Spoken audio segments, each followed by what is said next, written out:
சரவண ஜோதியே நமோ நம. வாழ்க வையகம், வாழ்க வளமுடன். அனைத்து தமிழ் நெஞ்சங்களுக்கும் கனிவான வணக்கங்கள்.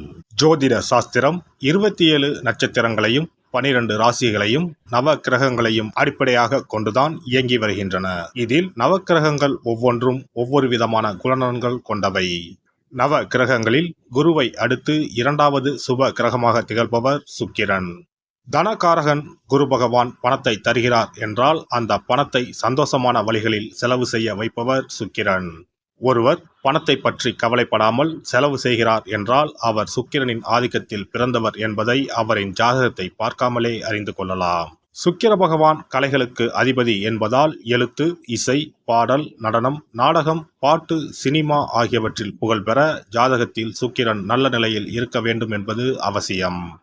சுக்கிர பகவான் ஜாதகத்தில் எந்த நிலையில் இருந்தாலும் ரிஷபம், துலாம், மிதுனம், கன்னி, மகரம் மற்றும் கும்பம் ஆகிய 6 ராசிக்காரர்களுக்கு துன்பத்தை விளைவிப்பதில்லை. ரிஷபத்திலும் துலாம் ராசியிலும் ஆட்சி பெறும் சுக்கிர பகவான் தனது எதிரியான குருவின் வீடான மீனத்தில் உச்சமடைகிறார். தனது நண்பனான புதனின் வீடான கன்னியில் நீசமடைகிறார். ஜாதகத்தில் சுக்கிரன் வலுவிழந்தால் அவரின் திருமண வாழ்க்கையில் தடைகள் ஏற்படும் வாய்ப்புகள் அதிகம். சுக்கிர பகவான் ஜூலை மாதம் 31ஆம் தேதி சிம்ம ராசிக்கு பயிற்சியாக போகிறார். காதல் கிரகமான சுக்கிர பகவான் நெருப்பு ராசியான சிம்மத்தில் புதனோடு கூட்டணி சேரப்போகிறார். ஜூலை மாதம் 31ஆம் தேதி இந்த சுக்கிர பயிற்சி நடைபெறுகிறது. ஆகஸ்ட் மாதம் 23ஆம் தேதி வரை சிம்மத்தில் சுக்கிர பகவான் சஞ்சரிப்பார்.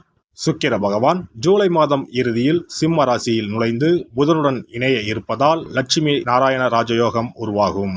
மேலும் ஆகஸ்ட் மாத மத்தியில் சூரியனும் சிம்ம ராசிக்கு வருவதால் சுக்கிராதித்ய ராஜயோகம் உருவாகும்.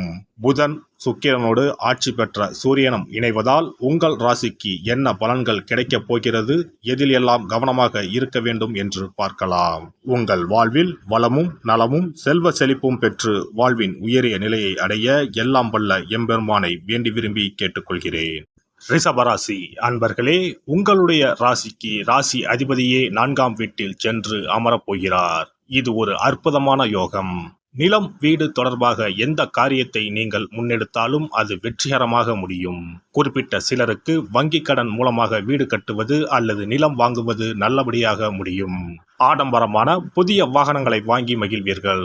வருங்காலத்தில் நடக்கவிருக்கும் ஒரு முக்கியமான நிகழ்வு குறித்து தற்போது திட்டமிடல் நடைபெறும். கேட்ட இடத்தில் கடன் கிடைக்கும். குல தெய்வத்தின் அருள் உண்டு. வீட்டை புதுப்பித்தல், வீட்டிற்கு தேவையான பொருள் வசதிகளை செய்து தரல் போன்றவற்றை செய்வீர்கள். பணவரவு அதிகரிக்கும். குடும்பத்தில் உற்சாகமும் மகிழ்ச்சியும் நிறைந்திருக்கும்.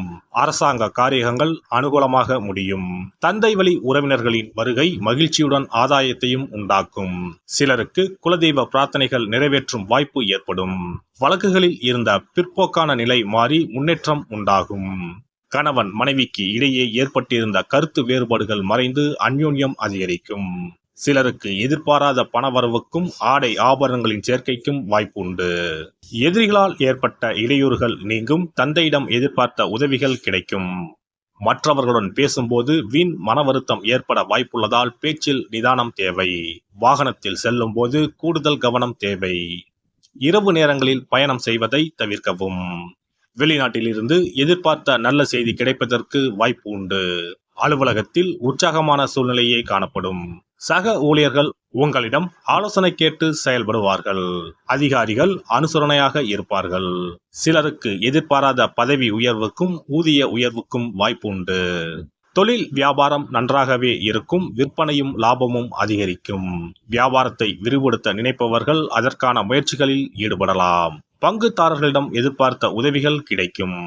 பணியாளர்களின் ஒத்துழைப்பு நன்றாக இருக்கும். அரசாங்க வகையில் அனுகூலமான பலன்கள் ஏற்படும். பெண்களை பொறுத்தவரை கணவரின் அன்பும் அரவணைப்பும் கிடைக்கும். புகுந்த வீட்டில் உங்கள் செல்வாக்கு அதிகரிக்கும். அலுவலகம் செல்லும் பெண்களுக்கு பணிச்சுமை குறைவதால் உற்சாகமாக இருப்பீர்கள். எதிர்பார்த்த சலுகைகள் கிடைக்கக்கூடும். சுக்கிர பகவானின் அருளை பெற கும்பகோணம் அருகே இருக்கும் சுக்கிரனுக்கு உரிய ஸ்தலமான கஞ்சனூர் சென்று வழிபட்டால் சிறப்பான பலன்களை பெறலாம். சென்னையில் இருப்பவர்கள் மாங்காட்டில் இருக்கும் வெள்ளீஸ்வரர் கோவிலுக்கோ மயிலாப்பூரில் இருக்கும் வெள்ளீஸ்வரர் கோவிலுக்கோ சென்று வழிபட்டால் சிறப்பான பலன்களை பெறலாம். இனி சுக்கிர பகவானின் அருளை முழுமையாக பெற வெள்ளிக்கிழமையில் செய்ய வேண்டிய வழிபாடு என்ன என்பதனை பற்றி காண்போம். வெள்ளிக்கிழமை என்பது தெய்வ வழிபாட்டிற்கு உரிய நாளாகும். அதிலும் குறிப்பாக மகாலட்சுமியை வழிபடுவதற்கு சிறப்பான கிழமையாக கருதப்படுகிறது. நமக்கு செல்வத்தை வாரி வழங்கக்கூடிய மகாலட்சுமி தேவியும் குபேரனும் நம்முடைய பூர்வ ஜென்ம கர்ம வினைக்கு ஏற்ப பலாபலன்களை கொடுக்கிறார்கள். அதை அனுபவிக்க செய்யும் பொறுப்பு சுக்கிர பகவான் பார்த்து கொள்கிறார். ஒருவர் செல்வந்தராக இருப்பதற்கு ஜாதகத்தில் சுக்கிரன் அருள் கட்டாயம் இருக்க வேண்டும். சுக்கிரனுடைய அருள் பெற வெள்ளிக்கிழமையில் சுக்கிரஹோரை வரும் நேரத்தில் இவ்வாறு வழிபாடு செய்தால் சுபபோக வாழ்க்கையை அனுபவிக்க முடியும். ஒருவருடைய ஜாதகத்தில் சுக்கிரன் நீச்சம் பெற்றால் உடல் ரீதியான ஆரோக்கிய ரீதியான பாதிப்புகள் ஏற்படும். சொத்து சுகங்கள் எவ்வளவு இருந்தாலும் அதை முழுமையாக அனுபவிக்க முடியாமல் செய்துவிடும். பெரிய பெரிய பணக்காரர்களை எடுத்துக்கொண்டால் அவர்களிடம் எவ்வளவு காசு கொட்டி கிடந்தாலும் சுக்கிர தசை இல்லை என்றால் அவ்வளவு பணமும் வீண் விரயமாகத்தான் போகும். குறிப்பாக மருத்துவ செலவுகள் செய்தே சொத்துக்கள் அழியும் நிலை வரும். இதற்கு சுக்கிர பகவானுடைய வழிபாடு நல்ல ஒரு பலனை கொடுக்கும். சுக்கிர பகவானுக்கு வெள்ளிக்கிழமை என்பது உரிய தினமாகும். சுக்கிரன் அருள் பெற வீட்டில் வெள்ளி பொருட்களை பயன்படுத்துவது நலமாகும். வெள்ளியில் சுக்கிரன் வசிப்பதாக ஐதீகம் உள்ளது. வெள்ளி பொருட்கள் கொண்டு பூஜை செய்தால் சகல சௌபாக்கியங்களும் உண்டாகும். சுக்கிர வழிபாடு செய்ய நினைப்பவர்கள் காலை 6 மணி முதல் 7 மணி வரையிலான காலம் சுக்கிரஹோரை ஆகும். அதனை தவறவிட்டால் மதியம் 1 மணி முதல் 2 மணி வரை சுக்கிரஹோரை நிகழ்கின்றது. அதையும் தவறவிட்டால் இரவு 8 மணி முதல் 9 மணி வரையிலான சுக்கிரஹோரை நேரத்தில் வழிபாடுகள் செய்து பயன்பெறலாம். இவற்றில் காலை 6 மணி முதல் 7 மணி வரையிலான முதல் சுக்கிரஹோரையில் சுக்கிர வழிபாடு செய்வது சிறப்பான பலன்களை கொடுக்கும். காலை முதல் மாலை வரை உபவாசம் இருந்து சுக்கிர பகவானுக்கு உரிய காயத்ரி மந்திரத்தை உச்சரித்து கல்கண்டு சேர்த்த சர்க்கரை பொங்கலை நைவேத்தியம் படைத்து வெள்ளை நிற பூக்களால் அர்ச்சனை செய்ய வேண்டும். சுக்கிர தசை நடப்பவர்களும் சுக்கிரன் நீச்சம் பெற்ற ஜாதகக்காரர்களும் இந்த வழிபாடு செய்வது சிறப்பான பலன்களை கொடுக்கும். சுக்கிர தசை நடக்கும் பொழுது சுக்கிர வழிபாடு செய்து வர வருமானத்தை சுகமான வாழ்க்கை வாழ்வதற்கு உரிய வகையில் பயணிக்க செய்யும். வீடு நிலம் வாங்குவது, ஆடம்பர பொருட்கள் சொத்துக்கள் போன்றவற்றை வாங்க வைக்கும். அதுவே சுக்கிரன் நீசம் பெற்ற காலத்தில் இந்த வழிபாடு செய்பவர்களுக்கு வீண் விரயங்கள் இல்லாமல் ஓரளவிற்கு வறுமையிலிருந்து பிழைக்கச் செய்யும்.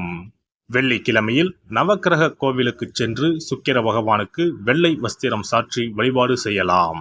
வெள்ளை நிற நைவேத்தியங்கள் தயார் செய்து கோவிலில் வரும் பக்தர்களுக்கு தானம் செய்யலாம். இவ்வாறு செய்து வர சுக்கிரனின் முழு அருளும் கிடைக்கப் பெற்று வாழ்வில் உயரிய நிலையை அடைவீர்கள்.